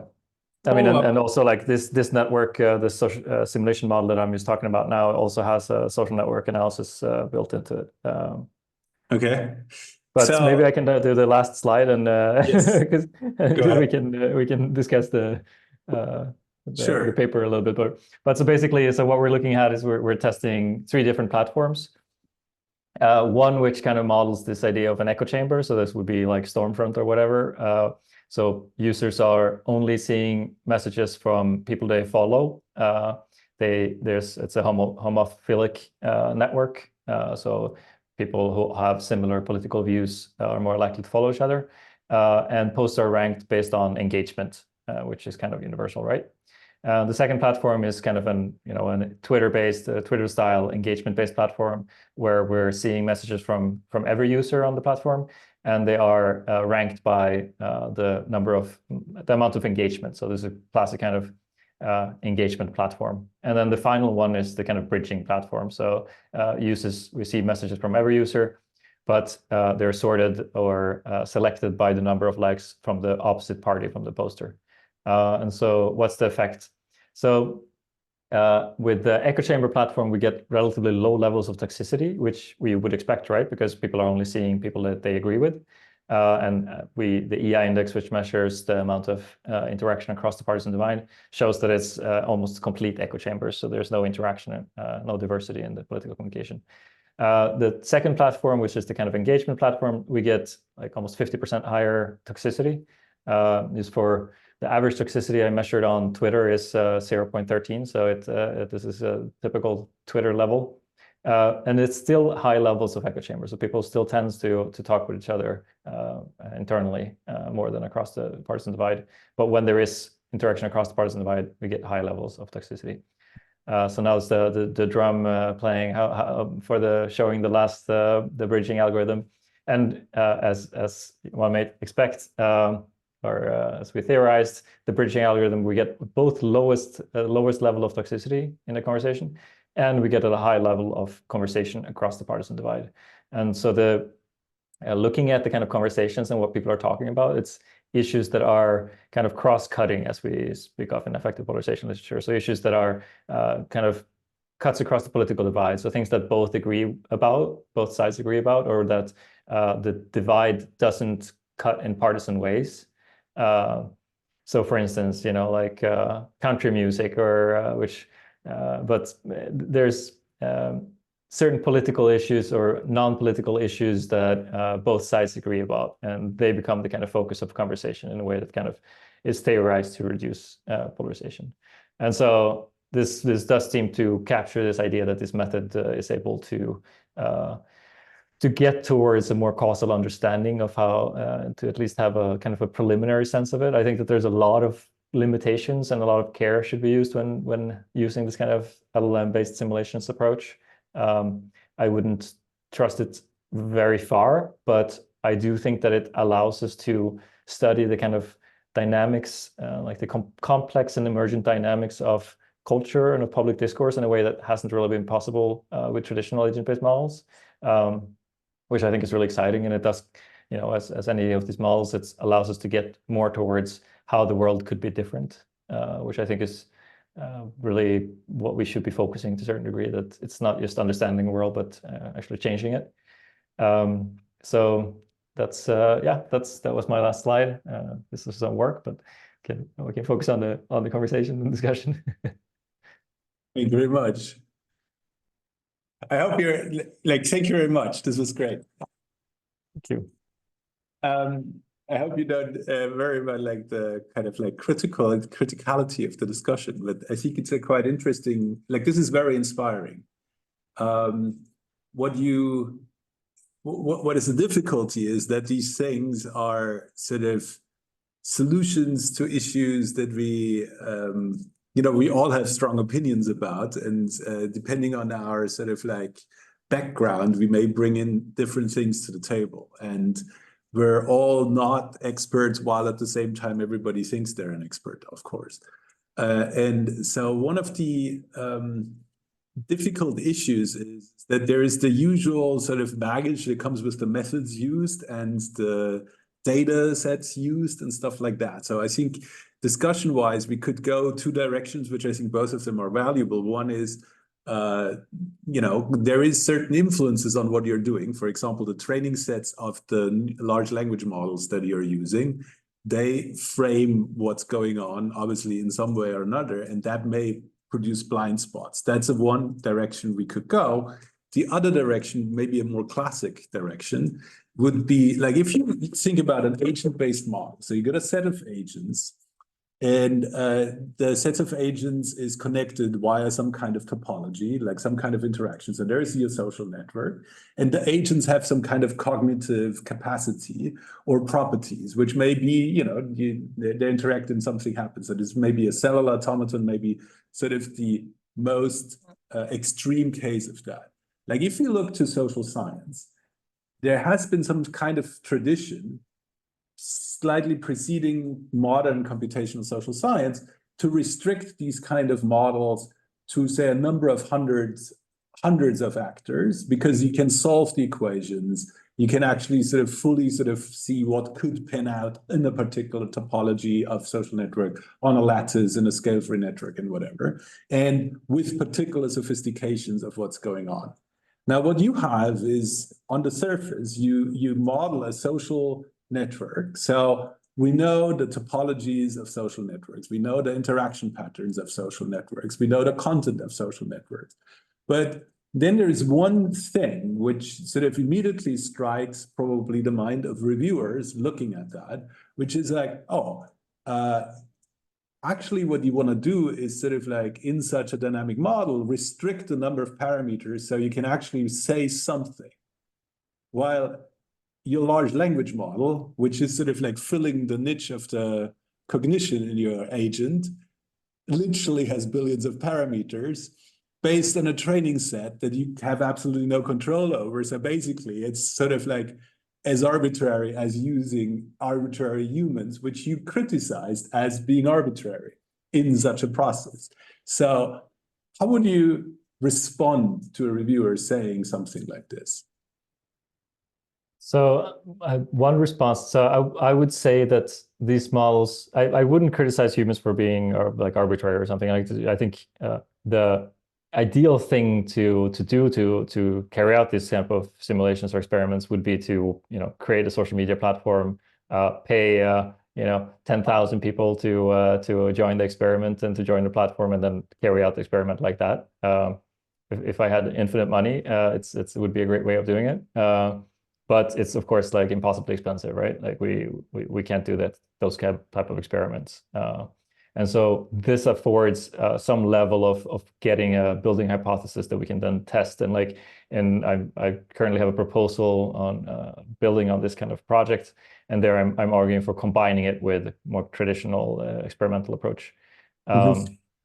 So that would be one thing. I think it's really interesting, the question of, because I also come very much from a kind of modeling tradition where using agent-based models and simulations to build really the simplest models you can imagine, like really keeping it simple, because that's the only way of getting to like this kind of causal mechanisms, and the only way we can identify causal mechanisms that we can actually believe are playing out, because they tend, otherwise, I mean, it's von Neumann who said that, like, give me 4 parameters and I'll draw an elephant, and give me 5 and I can make it wiggle its trunk. We can show anything. And to a certain degree, I think the models, looking at the history of agent-based models, I think the ones that are interesting tend to be the simplest one. Like the Schelling segregation model is still, it's the first and it's still the best. That would be my approach. But I think that there is some kind of simplicity to these models to a certain degree. I think it's the question of what is simple and what is hard, I think is a bit harder than we sometimes recognize. I think that these models, LLM-based models, can show some kind of, it can show interesting patterns that would be hard to get at with any other way. it connects very much to this kind of like cybernetics literature, like the kind of first order versus second order cybernetics, right? Like this idea that agents that are not only interacting and shaping certain emergent complex outcomes, but are also recognizing their own participation and their own pattern that they're part of generating, and then naming those patterns, and then interacting with the patterns that they does name. I think that's what culture is ultimately. Like complexity in human society isn't the kind of cellular automata complexity. It is a different type of complexity that has to do with storytelling, it has to do with narrative, and like, and those things we do need some method like this to get towards. So that's the kind of my deeper epistemic curiosity when it comes to these models has something to do with that. Which I mean, this paper definitely doesn't get at, but but maybe the future will. So brief follow. Would you agree that like basically the elephant here is the network and the agents in the agent-based model, and the trunk you're wiggling is actually the LLM? Like that's the kind of like in the end you find something out about the LLM if you do this in a controlled environment. This is like which is kind of weird because as somebody who has a background in that, probably you would agree that agent-based models, they're not the most simplest models you could imagine. I mean, they have like all this intricacy and complexity already, but there you're introducing sort of like in some sense we need to learn more about LLMs, and using them in this circumstance, probably that's exactly what happens. You will learn something about the LLMs if you do it right, basically, isn't it? Yeah, I mean, obviously it's based on the idea that the LLMs are capturing something of human behavior, and what aspects of human behavior, it depends on the model, right? Like you can use it for, you could use these models, I'm sure it's been done, but to model markets, and so use them as kind of bounded rational actors in a market that's buying and selling, and that's like at least better than any other model we have had of that previously. So then you would make some assumptions that they're able to, model some kind of economic reasoning. In a model like this, I'm assuming that they're able to realistically model or simulate how humans converse, how we have conversations, and which arguably is precisely what they're trained to do on social media data. So to a certain degree, it's the closest to what they've been actually trained to do. And so that's the kind of assumption. And so there's the idea that would somehow be useful. I mean, I'm not sure how convinced I am that this approach will be like how useful this approach will be. I think it's an interesting direction to explore, and I think it can potentially be quite powerful. And I'm quite sure that it will become an important approach. So in that sense, I'm interested in trying to shape it in critical and more reflective ways. Okay, so we got 3 questions lined up. There's Mila Oiva, Mike Tom, and then Andres Carlos. So Mila. Yeah, thanks. Sometimes I think that social media works well. The only problem are humans. So, but that's I think in general in life what happens. I kind of like really like the way as you described your previous work, how kind of like you identified that emotions and these rituals and kind of like collective selves are kind of like also very important in these social media discussions. And it very much echoes with my previous work on like fake historical narratives in Russian online media, where it's kind of like very visible that there is this kind of like emotions play a great deal and have a big role there. And as you proceeded with your presentation and kind of like showed all this kind of like very interesting current work that you're doing, I kind of see that emotions are there, but you didn't talk too much about kind of like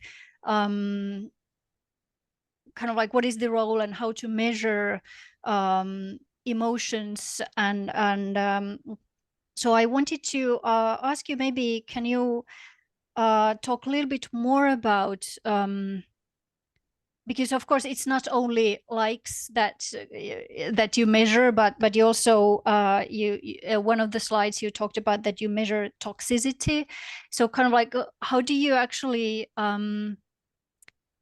so do you still kind of like look at this kind of like emotions and try to kind of like detect them within your research, and just kind of like, would it be interesting to, if we would be able to measure kind of like certain emotions and like chains of emotions, wouldn't it then be possible to kind of like channel some of these conflicts into more, fruitful, conversations and kind of like maybe some resolutions? Just about emotions.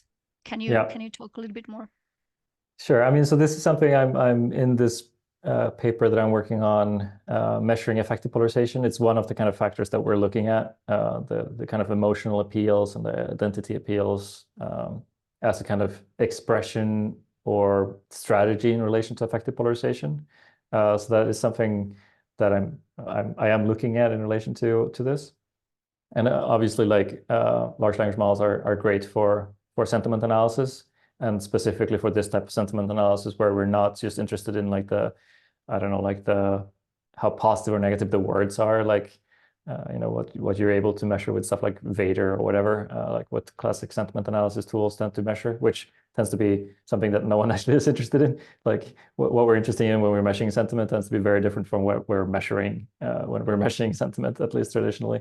And so LLMs are able to get more towards stuff like what emotion. So this is what we used in this sign network analysis paper. What emotion is this agent or individual expressing about the person that they're mentioning?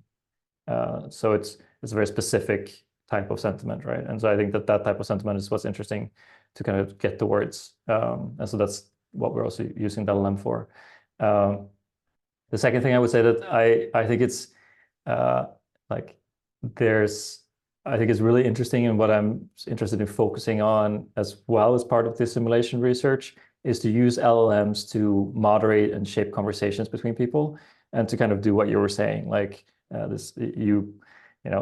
trying to channel emotions and conversations in more constructive ways. So there's a paper by Argyle, Ethan, and Chris Bale, I think, who were on it, and some other authors in PNAS recently, that looks at exactly using large language models to moderate conversations. And I think that is a super interesting use. They find that it's able to reduce polarization between individuals discussing something like gun control by saying stuff like, you write your message and then you can maybe get the feedback.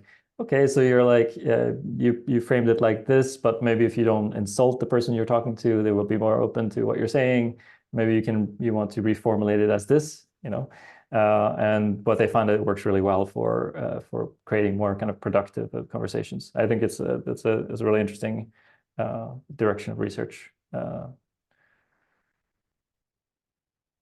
Mike. Sorry. Actually, two things. Sort of rather different ones. One concerns your very first part when you argued that the old paradigm of looking at the structure is not enough, and you should look more into whether interaction is confrontational or not. My question is how much this thing, actually the underlying system you are looking at, is evolving in time. So basically, is it that that there is some sort of a constant object of study, constant system, and we are getting better at understanding it, or is it actually changing itself in front of us, and now it is more confrontational than it used to be like 15 years ago? That's basically one question, and maybe you can answer this one, and I will answer the second one. Yeah, I mean, I think it's both, and I think as researchers, we're often really bad at separating this. Like, I don't know, with YouTube research, for instance, if you follow the kind of academic discourse about it, it's really like, oh, we used to think that YouTube would lead to kind of self-enforcing radicalization dynamics. but actually we were wrong. It doesn't. I mean, it's very clear that it used to, and then they changed the algorithm, so now it benefits people like Mr. Beast or whatever it's called, giving money in a sensationalist way. Like it's like the algorithms and the platforms culturally are changing. I don't know. It was a few years ago. If you read YouTube comments, like it was the most toxic place on the planet, right? Like it was horrible. Like and now it's very different. I mean, and because the platform changed, and of course, you know, there's a kind of double hermeneutics to it, right? Because the people who are designing the platforms are also reading the research and are also adapting, right? And so I think that's very, very much true. And Twitter has, of course, also implemented more and more of this kind of engagement where you see things from the entire platform, and which is focused on engagement and engagement maximization. And so, yeah, I think that there's something to that. At the same time, I would also highlight that I kind of cut that part of this presentation, but my idea isn't that, you know, the isolation paradigm was wrong in the sense that there aren't places online that like my entire Stormfront argument is that there are echo chambers, or what we used to think of as echo chamber. There are these spaces that are separated, these fringe communities and so on. But mainstream platforms like Twitter is more characterized by its kind of intergroup interaction and conflict. The point is that polarization is driven precisely by a combination of this kind of segregated spaces and conflictual spaces. That those aren't kind of polar opposite. They're both part of a kind of one and the same dynamics, which I usually point to kind of social identity theory to make that argument. If you look at these experiments in driving polarization, like Muzafer Sharif's experiment, the classic experiment from '64 or whatever, what he found is that he needs to combine isolation and conflict, that's the two ingredients that are needed to produce polarization. So yeah. Mm-hmm. Yeah, and the second one actually is relatively narrow one concerning the thing you talked about, the chat bots which were supposed to help people accept transsexuality or something like this. I may be wrong, but to me it immediately looks like this thing has huge moral issues. Because as far as I understood, what you are saying is that you suggest to create artificial bot, which is sort of self-teaching to pretend to be similar to the person he is talking to in order to make him accepted. And it seems like this thing can hugely backfire because if it is not working well enough, and it is able to, and the person is able to perceive that it is sort of a bot which, or it might suspect that it is a real person, which sort of doing essentially a fraud, yes, trying to pretend to be not what it is, but to get into on the good side of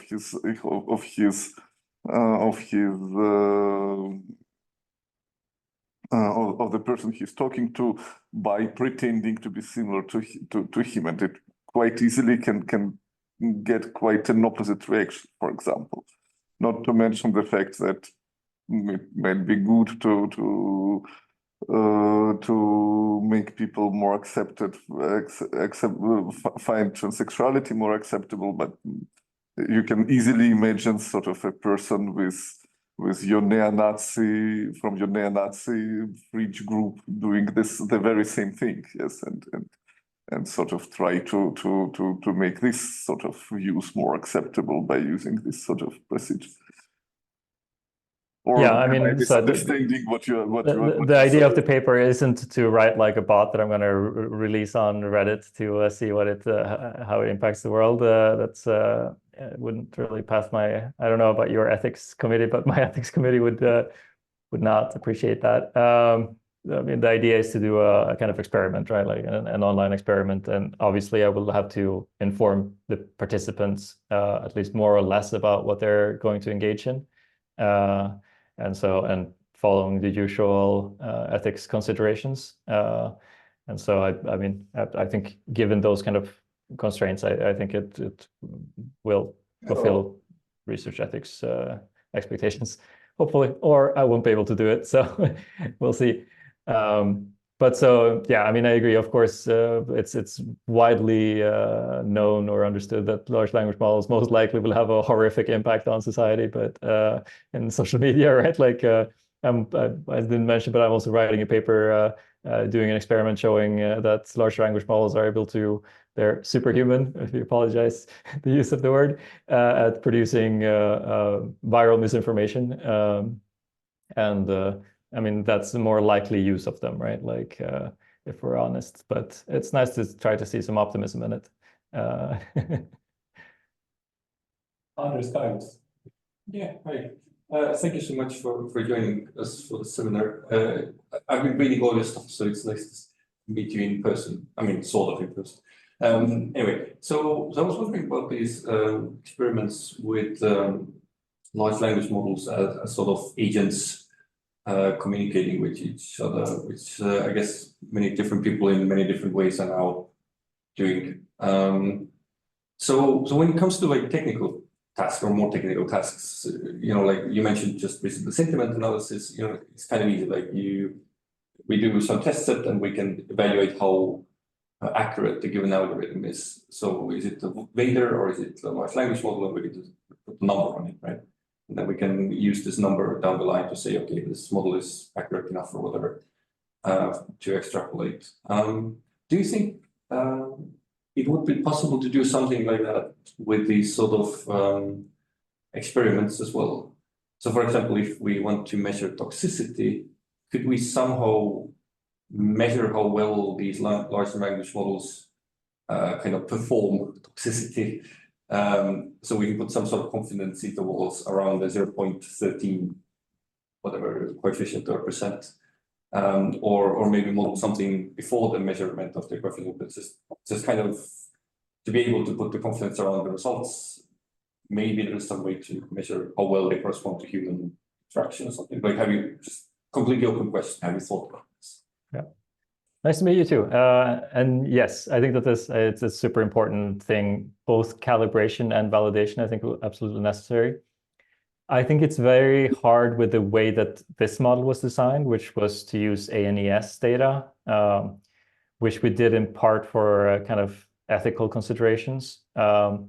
But the way that I will, like the next version of this model or whatever, will use social media data. So take existing users and use them to calibrate the model. So try to reproduce the way that they write. So train the model and fine tune it on individuals. And then, of course, that allows us also to validating the performance of the model, because we can measure, okay, so the person received or read this message and responded like this. Okay, so we know that. And then we can use that to calibrate, so we can measure different aspects of that answer. So how toxic is the answer? And how, you know, like what sentiments are expressed. And we can use to see whether the large language model produces a similar response. And so we can use that to calibrate and to validate the model. So I think that is the kind of the way to go forward. The ethical considerations is, of course, that implies kind of creating a human digital twin, which is a little bit, I mean, it's a little bit uncomfortable, right? Because we can also kind of ask the model personal things about the user potentially, and build an idea of their person and, you know, whatever secrets they might have, which probably won't work. It probably won't be accurate, but it's a very icky thing to do. So ethically, I think it's both interesting and challenging, but I think that's the kind of way to do it. And of course, it might be that we have to use donated data or something similar, or highly, you know, anonymized data. It's hard to know what that would be in this context, but yeah. Do you think that, like, how does, like, yes, I agree with you that this would be unethical, but isn't personalized advertising that seems to predict when people are pregnant and whatever, already sort of like doing the same thing? Yeah, I mean, arguably, yes. It might not be I think I don't think it would be ethical. It wouldn't probably pass an ethical evaluation if you would propose to find out if people are pregnant based on other data they're sharing. Like, I think it's for the standards for us is much higher than it is for, I don't know. It's a funny thing, right? Like all of this regulation that is constructed for limiting the evil use of data is somehow seems to be only applied to academics, but at least here it's quite heavily enforced. So, and I do think it's important, but I think a lot of these, what these platforms are doing isn't ethical, and we shouldn't. Which brings me sort of back to a point, which is like, what can we do as academics? And one of the things that we can do is to point out where stuff goes wrong. And so you had this argument before where you said, like, could it be that we can come up with social media where sort of like you have the polarization sort of be mitigated by mixing and stuff like that? If you look at Twitter, what's happening with rolling out the last sort of like 3/4 of a year, it awfully seems like that. Like, you go to any politician, in particular if they're left wing, you get sort of like the right wing, follow some sort of like liberal politician from the Netherlands, and you get the Geert Wilders position sort of like interspersed, and not only by people that are sort of Geert Wilders fans, but also robotically. And so this is sort of like seemingly already being panned out, that this happens. There is a constant counterbalancing. And this counterbalancing sort of like may lead to less toxicity, so more agreement. But the question is, does it lead to an agreement that is actually desirable? Like, for example, if the agreement is that we do not, let me give you a very concrete example. Let's not do concentration camps, but let's do sort of like whatever they call it, children at the border, kind of tent cities. And then you get extra health insurance if you're border guard working there. All of a sudden you have like, a narrative which sort of like mitigates illegal immigration, and you get this sort of extra healthcare for people. And all of a sudden this tastes much more like center-right and not like super right-wing fascist, but it's still the same thing. It's kids in cages. And so that kind of thing is sort of something which I deeply worry about, that there is this kind of thing that we have, on the one hand, a sort of like discussion about like how toxic is or how polarized is our discussion? Can we mitigate polarization? While at the same time, the final consequence of what's rolling out is actually something which we wouldn't have accepted as a society 20 years ago, 30 years ago, based on an experience we made 80 years ago. And so that is sort of something which I think is quite important. And let me sort of like make it a very technical thing here. So you have introduced things with large language models that capture very well, you said superhuman, for example, identifying Amy Corey Barrett as being characterized by this particular sentence. This is very impressive. But we also need to acknowledge that this issue, this form of analysis, this form of argument is something that is very, very present in social media. While there's other things that are not discussed at all, like the fate of people in African-American suburbs, their issues are not discussed in the same way among white people and in the training set of these large language models. So we may rely on large language models based on things that are central in the discussion and extrapolate and let the large language model solve things where the large language model simply does not have the right training for. But we won't see it. So that is come out in validation. But would it come out in validation? That is the question. Like, that's my question. Can you prevent or can you spot situations where the model is not trained for it? I mean, I think validation is the answer, right? I would add, and I'm kind of reasoning around this in the best practices paper, that validation, like the kind of average level validation, is not sufficient, that you also have to actually go in and look at the cases where it fails and whether you can find patterns in the way that it fails to identify these kind of subclasses. But yeah, I mean, I think that this is it's going it's, to a certain degree, it's an inherent problem in any method we have. And I think that's not to say that it's not important. It is important, and we need to validate, and we need to look that it is not biased against certain failures and certain. But what, like, sorry, maybe I'm too stupid here. Like, my PhD is in art history. What does validation mean here? Like, let's imagine, like, let me give you an example. Addis Ababa is a city where the most frequent language that we all speak here is English, which is spoken by 7% of the people. The amount of languages spoken in that city is similar to Manhattan. Most of them probably don't have enough data to train a large language model on the internet. So what people are using is ChatGPT. So how do you validate anything in a situation like that? So with that, you need to validate all the languages separately. So classes need to, like, if there's different classes, especially if there's different languages, those need to be validated separately. And validation means you need to have humans classify the messages in whatever way you're classifying them. And it needs to be a statistically sufficient sample of each category of them. And then you need to show that the LLM reaches something like human reliability, intercode reliability. So I mean, and so in a case like that, it would be a project. So do you understand, like, what? But existing methods also, you don't have any existing methods for doing that anyway. So it's not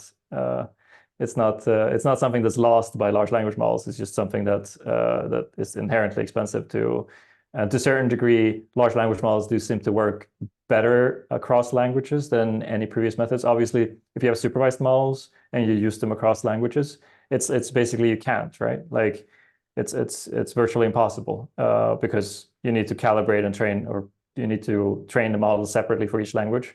And then how do you adjust that the model is like equivalent across languages?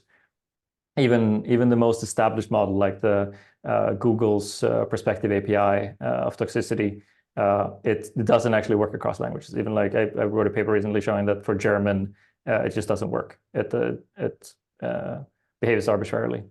So I think it is a huge problem in text analysis, but it's a huge problem that's become a little bit smaller using large language models.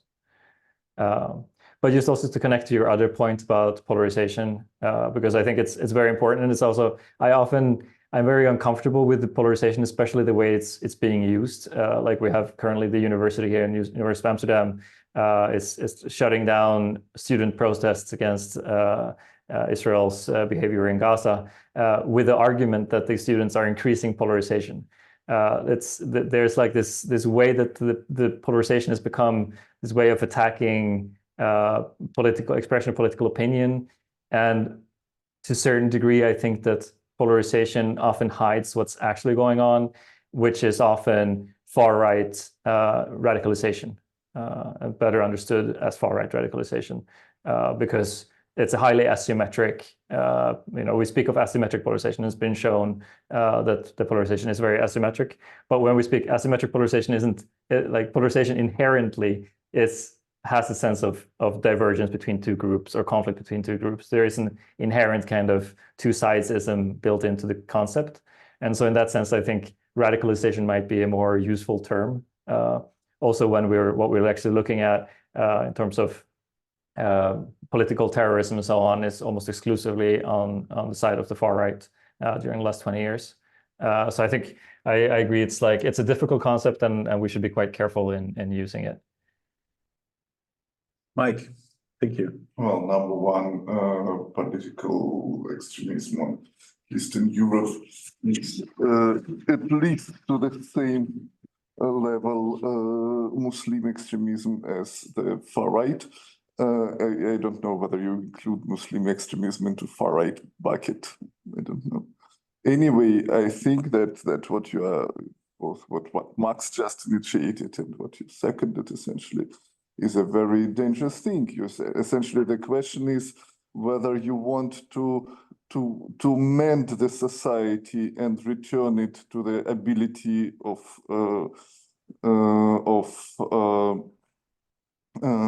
sort of civil debate and and figuring out what to do, or whether you want to feed the society with the answers you already have. I strongly suspect that I will agree with most answers you, Peter, have and you, Max, have. But I don't think it is a good idea to delegate all this public sphere debate to a set of experts which will prejudge outcomes. Yeah, no, The I would full agree, but I would say that the full idea of this resolving the polarization thing is let's find a way to once again being able to have a conversation, and then this conversation will lead to some outcomes. Not all of them will be pleasant to each of us personally.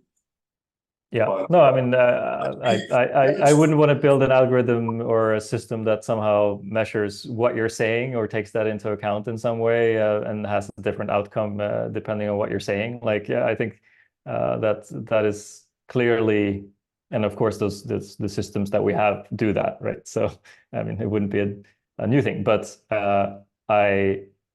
we should, of course, have an opinion agnostic system and then like a content, to a certain degree, a content agnostic system.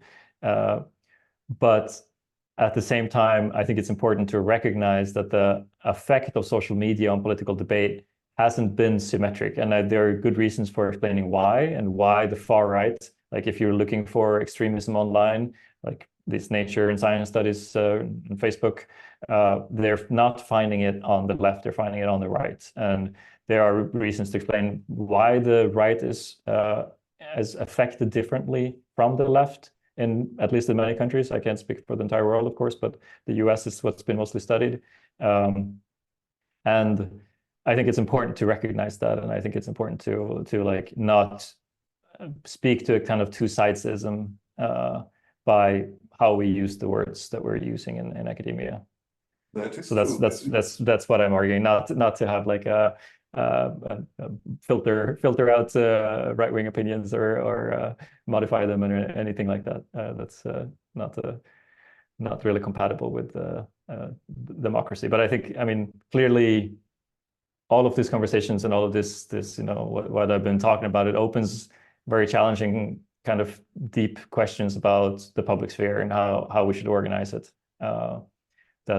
And those are questions that, as I said, like we've kind of avoided touching and avoided taking responsibility for. And I think that it's important that we recognize that we are responsible for the public sphere that we're organizing through these platforms.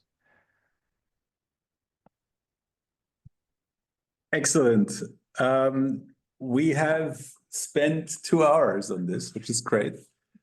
This was a very, very inspired discussion, and I think this will go on for a very long time.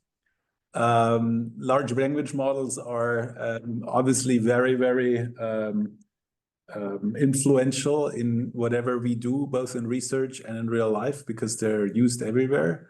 They are, as you have shown, can be sort of integrated into the instrumentarium of computational social science, including very old school techniques such as agent-based modeling, such as social networks, such as sort of all the way back, you went to Schelling's model still being best, and so on. So this is sort of something which I think is a quite interesting thing. On the one hand, we probably all agree that these models sort of are very impressive, sparking some people to say they're superhuman.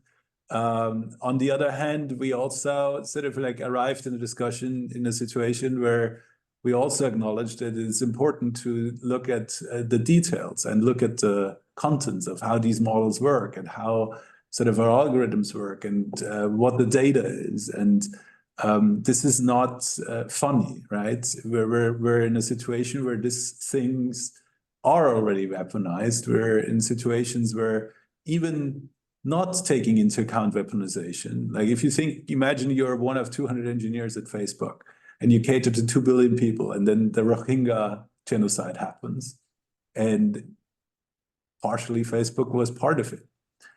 And so it's the 200 engineers who didn't configure their algorithms to spot stuff like that, to make stuff not happen like this, and so on. I think we're in a very similar situation where we need to be very, very careful to sort of like make statements about what this stuff can do, what is good about it, and whatsoever. Because otherwise we will wake up in another 10 years and we'll have another awakening, because social media totally was this thing where 15 years ago we sound like, oh, awesome, democratizing and whatever, but it's not, until it's not, right? And so here we have a similar sort of situation going on. And I think therefore your kind of research is sort of like super, super important. And it needs to be wielded sort of like with great respect, because the stick is certainly dangerous. So yeah, thank you very much. This was amazingly fascinating. Next week, we're gonna have something completely different, which I didn't say for like a couple of months now, because we sort of had some resonance from week to week. But next week, we will talk about digitization. It's Sibylle Krämer, who is a Freie University Berlin professor emeritus, and now at Leuphana University. And I don't know if you know that place. It's sort of in northern Germany, and it's one of the more wild young universities in Germany. So we're very much looking forward to that too. So with that, thank you very much for this amazing talk. And I hope you enjoyed the discussion as much as we did, even though it was a sort of like really sort of European discussion. Thank you very much. Thank you. All right, it's great. All right, take care. Thank you. Bye-bye.